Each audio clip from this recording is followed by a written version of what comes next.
മലയാളി പ്രേക്ഷകർ ഹൃദയപൂർവ്വം സ്വീകരിച്ച സൂപ്പർ ഹിറ്റ് ചിത്രങ്ങളുടെ സംവിധായകൻ ശ്രീ മേജർ രവി തന്റെ പുതിയ ചിത്രമായ കാണ്ഡഹാറിനെ കുറിച്ച് ഫോറം കേരളത്തോട് സംസാരിക്കുന്നു. നമസ്കാരം സാർ. നമസ്കാരം. കാണ്ഡഹാർ എന്ന പുതിയ ചിത്രത്തെ കുറിച്ച് താങ്കൾക്ക് പ്രേക്ഷകരോട് എന്താണ് പറയാനുള്ളത്? ഇതിന്റെ ഒരു 4-5 വർഷത്തെ പ്രിപ്പറേഷൻ ചെയ്ത് ചെയ്യുന്ന ഒരു സിനിമയാണ്. ബേസ്ഡ് ഓൺ കാണ്ഡഹാർ എന്ന് പറഞ്ഞാൽ പെട്ടെന്ന് ആർക്കും മനസ്സിലോടുന്നത് കാണ്ഡഹാർ പ്ലെയിൻ ഹൈജാക്ക് എന്നുള്ളതാണ്. അപ്പൊ അതുകൊണ്ട് ഇതൊരു പ്ലെയിൻ ഹൈജാക്ക് എന്ന്, പക്ഷെ നോട്ട് ടു ഡിക്റ്റോ to that story what happens. കാരണം അതിനകത്ത് നമ്മൾ മിലിറ്റൻസിനെ വിട്ടുകൊടുത്ത് പ്ലെയിൻ തിരിച്ചു കൊണ്ടുവന്നിട്ടുള്ളൊരു കഥയാണത്. പക്ഷെ ഞാൻ അതിനെ എന്റെ ഒരു ഫിക്ഷൻ സ്റ്റോറിയാക്കി മാറ്റിയിട്ട് നമ്മുടെ കമാൻഡോസ് അകത്ത് കയറുന്നു, പ്ലെയിൻ സേവ് ചെയ്ത് കൊണ്ടുവരുന്നതായിട്ടാണ് ഇത് ബേസ്ഡ് ഓൺ ദാറ്റ്. പക്ഷെ ഇതിൽ ബേസിക്കലി ഒരു അച്ഛൻ മകൻ റിലേഷൻ, അതുപോലെ തന്നെ ഒരാള് പ്രത്യേകിച്ച് ഒരാളിനെ കാണുന്ന സമയത്ത് നമുക്ക് സാധാരണ ജീവിതത്തിൽ സംഭവിക്കാറുള്ളതാണ്. നമ്മൾ ആരെങ്കിലും കണ്ട് പരിചയപ്പെട്ട് കഴിഞ്ഞാൽ പെട്ടെന്ന് നമുക്ക് ആ ആളോട് ഒരു അടുപ്പം തോന്നും. ആ അടുപ്പം ചിലപ്പോൾ പല ബന്ധങ്ങളിലേക്കും കൊണ്ടുപോകും. അങ്ങനെയുള്ള ഒരു റിലേഷൻഷിപ്പ് മോഹൻലാലും അങ്ങനത്തെ അവചനം കൂടെ നടക്കുന്നുണ്ട്. So that kind of A emotional melodrama along with the Kandahar background. That is what is happening. ഈ ചിത്രത്തിൽ ശ്രീ മോഹൻലാൽ അവതരിപ്പിക്കുന്ന കഥാപാത്രത്തെ പറ്റി ഒന്ന് പറയാമോ? കാണ്ഡഹാറിൽ മോഹൻലാൽ മേജർ മഹാദേവൻ എന്നുള്ളത് അതെന്റെ KP ചക്രവർത്തി തുടങ്ങിയിട്ടുള്ള ഒരു ക്യാരക്ടറാണ്. It's an icon like major Mahadevan എന്നുള്ളത്. അപ്പൊ അതേ മേജർ മഹാദേവൻ തന്നെ മഹാദേവന്റെ ഒരു ഓപ്പറേഷൻ ആയിട്ടാണ് ഈ കാണ്ഡഹാറില് ഒരു കമാൻഡോ ഓപ്പറേഷനിൽ മഹാദേവൻ പങ്കെടുക്കുന്നത്.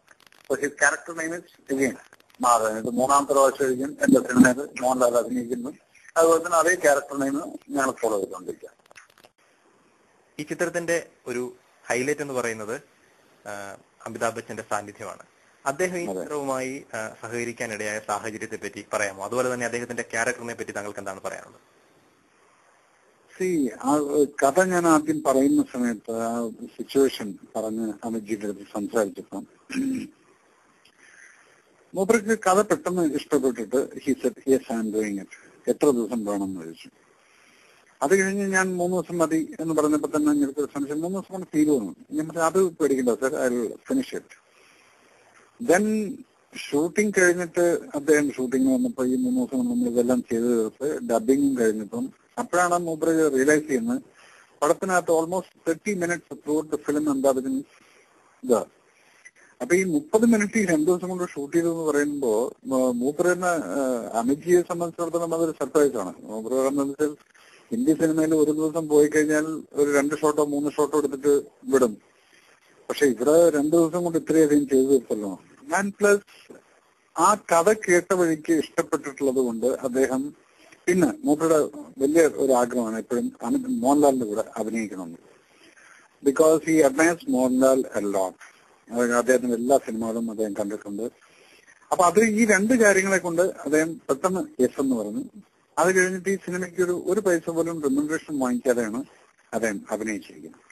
സോ അതില് 2 ഫാക്ട്സ് ആണ്. ഒന്ന് മോഹൻലാലിന്റെ കൂടെ അഭിനയിക്കാനുള്ള ആ താല്പര്യം, കൂട്ടത്തില് കഥ ഇഷ്ടപ്പെട്ടതുകൊണ്ട്. അപ്പം it is contribution from Mohanlal side and the liking towards Mohanlal plus എന്റെ സ്റ്റോറി അദ്ദേഹത്തിന് ഇഷ്ടപ്പെട്ടു എന്നുള്ളതാണ് ഒരു ഫാക്ട്. അമിതാഭ് ബച്ചൻ എന്തുകൊണ്ട് അഭിനയിച്ചു എന്നുള്ളത്. അദ്ദേഹത്തിന്റെ കഥാപാത്രത്തെ കുറിച്ച് കൂടി ഒന്ന് പറയാം.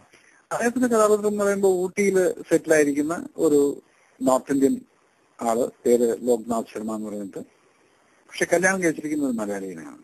അതുകൊണ്ട് കുറച്ച് മലയാളമൊക്കെ അറിയാം. അപ്പൊ ഇടയ്ക്കൊന്ന് മലയാളം സംസാരിക്കും സിനിമയ്ക്കകത്ത്. ബാക്കി പറയുന്നത് വെച്ചാൽ ഞാൻ അധികം സംസാരിച്ചു കഴിഞ്ഞാൽ എന്റെ ഭാര്യ എപ്പോഴും എന്നെ കളിയാക്കും. അതുകൊണ്ട് ഞാൻ മലയാളം അധികം സംസാരിക്കില്ല. അങ്ങനെയാണ് ഫുൾ മൂപ്പരുടെ ഡയലോഗ്. ആ 2 ഡയലോഗ് പറഞ്ഞിരിക്കുന്ന മലയാളത്തില് വളരെ വൃത്തിയായിട്ട് പറഞ്ഞിട്ടുണ്ട്. അങ്ങനെയുള്ള ഒരു ക്യാരക്ടർ. അദ്ദേഹത്തിന്റെ മകൻ ഇതുപോലെ തന്നെ പഠിപ്പും വിദ്യാഭ്യാസമുള്ള ഒരുത്തൻ. പക്ഷെ നമ്മുടെ സാധാരണ സമൂഹത്തിൽ കാണുന്നതാണ് അങ്ങനെ വലിയ വലിയ അച്ഛന്മാരുടെ മക്കള് പഠിപ്പില്ലാണ്ടായിരിക്കും, പക്ഷെ അവർക്ക് ക്ഷമയില്ല. അവർക്ക് പെട്ടെന്ന് എന്തെങ്കിലും വേണം. അപ്പൊ അച്ഛൻ റെക്കമെൻഡ് ചെയ്തുകൂടെ?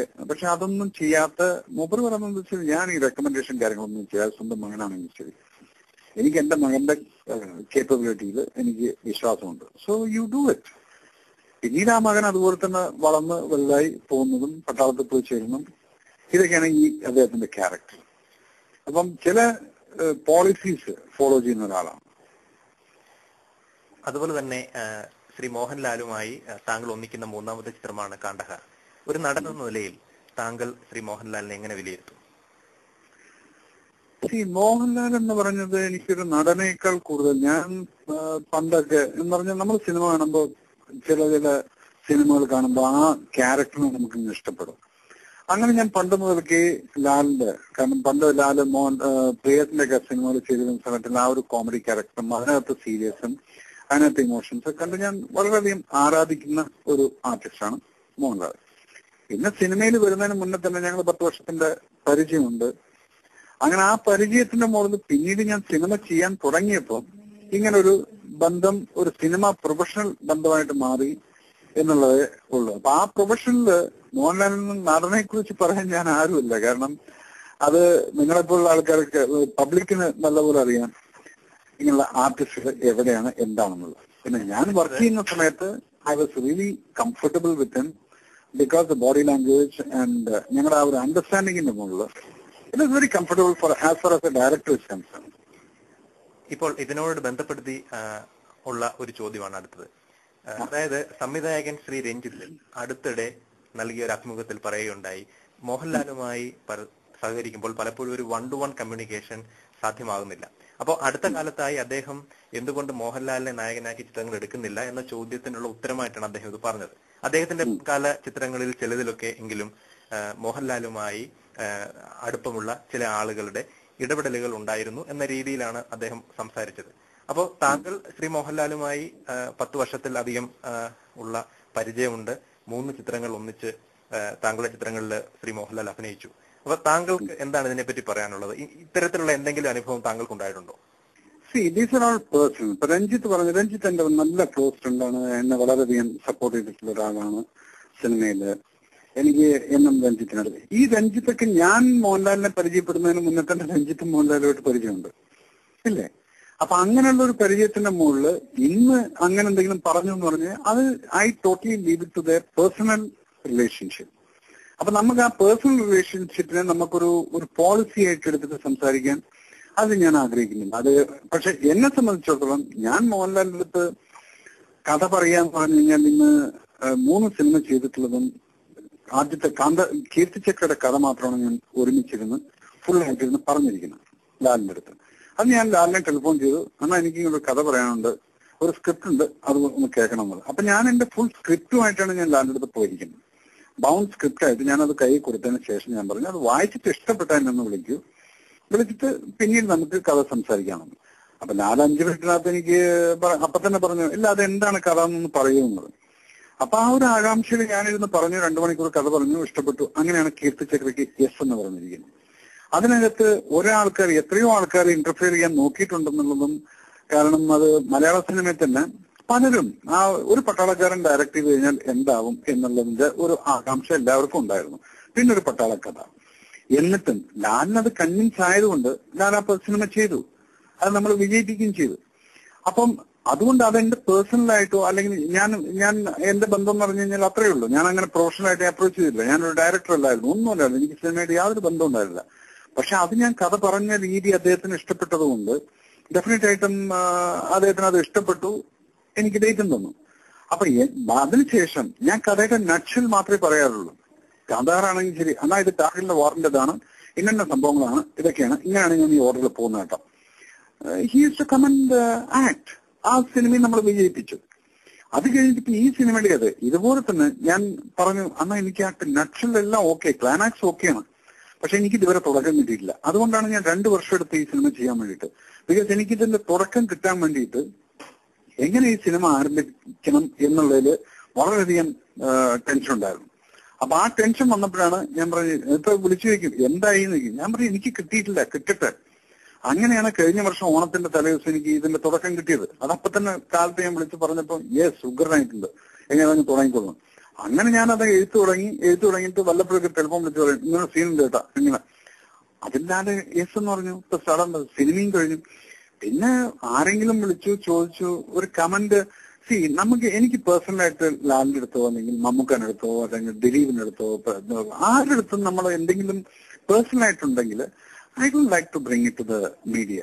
കാരണം അതുകൊണ്ടാണ് എനിക്ക് സാധിക്കാൻ. അതുകൊണ്ട് അത് മൂപ്പർക്ക് എന്നോട് പേഴ്സണലായിട്ട് എന്തെങ്കിലും ഇഷ്ടമില്ല, അല്ലെങ്കിൽ ഇഷ്ടക്കേടില്ല, അല്ലെങ്കിൽ എന്തെങ്കിലും സാഹചര്യം കൊണ്ട് എന്തെങ്കിലും അങ്ങനെ പറയുന്നുണ്ടെങ്കിൽ I don't believe in that is like that എന്നുള്ളത്. അപ്പൊ അതുകൊണ്ട് എന്റെ അനുഭവം ചോദിച്ചു കഴിഞ്ഞാൽ ഞാൻ അതിന് ഒരു കമന്റും പറയാൻ I am not in the position to say anything, because ഒരാളുടെ റിലേഷൻ ആണത്. അത് whatever it is, that is between two individuals. It doesn't mean that നമുക്ക് ഓവറോൾ ഈ മനുഷ്യൻ ഇങ്ങനെയാണെന്നുള്ളത് നമുക്ക് പറയാൻ പറ്റില്ല. എനിക്ക് ഇഷ്ടപ്പെടുന്ന ആളെ നിങ്ങൾക്ക് ചിലപ്പം ഇഷ്ടപ്പെട്ടില്ലായിരിക്കും. അല്ല, ഞാൻ ചോദിച്ചത് താങ്കൾ 3 ചിത്രങ്ങൾ അദ്ദേഹവുമായിട്ട് ഒന്നിച്ച് പ്രവർത്തിച്ചിട്ടുണ്ട്. അപ്പോൾ ഇത്തരത്തിലുള്ള എന്തെങ്കിലും ഇടപെടലുകൾ അദ്ദേഹവുമായിട്ട് ബന്ധപ്പെട്ട് നിൽക്കുന്ന ആളുകളുടെ ഭാഗത്തു നിന്നും താങ്കളുടെ ചിത്രങ്ങളിൽ എനിക്ക് ഒരിക്കലും വന്നിട്ടില്ല അത്. കാരണം ഞാൻ ഡയറക്റ്റ് ആയിട്ട് ലാലായിട്ട് സംസാരിക്കും. ലാലിന്റെ അടുത്ത് സംസാരിച്ചു കഴിഞ്ഞാൽ ലാൽ യെസ് എന്ന് പറഞ്ഞു കഴിഞ്ഞാൽ പിന്നീട് ഞാൻ ഒരാളുടെ അടുത്ത് ഞാൻ അതിനെപ്പറ്റി എനിക്ക് സംസാരിക്കേണ്ടി വന്നിട്ടില്ല. ഈ സിനിമ പോലും ഇതിന്റെ കഥ പോലും എഴുതുന്നതിന് മുന്നേ തന്നെ യെസ് എന്ന് പറഞ്ഞിട്ട് എന്റെ അടുത്ത് ഒന്നേ പറഞ്ഞുള്ളൂ, എന്നാ ഇതിന്റെ പ്രൊഡ്യൂസറെ ഞാൻ തരാം കേട്ടോ, ആരും അഡ്വാൻസ് വാങ്ങിക്കണ്ട എന്ന് പറഞ്ഞു. അപ്പൊ ഞാൻ പറഞ്ഞു ഓക്കെ. അപ്പൊ ആ പ്രൊഡ്യൂസറെ എനിക്ക് തരാന്ന് പറഞ്ഞ് എനിക്ക് പിന്നീട് ഇപ്പൊ ഞാൻ അതിന് നോക്കേണ്ട ആവശ്യമില്ല ആരാണെന്നുള്ളത്. അത് കഴിഞ്ഞ് ആരും എന്നെ ശല്യം ചെയ്യാൻ പറ്റില്ല. So I haven't faced anything like that.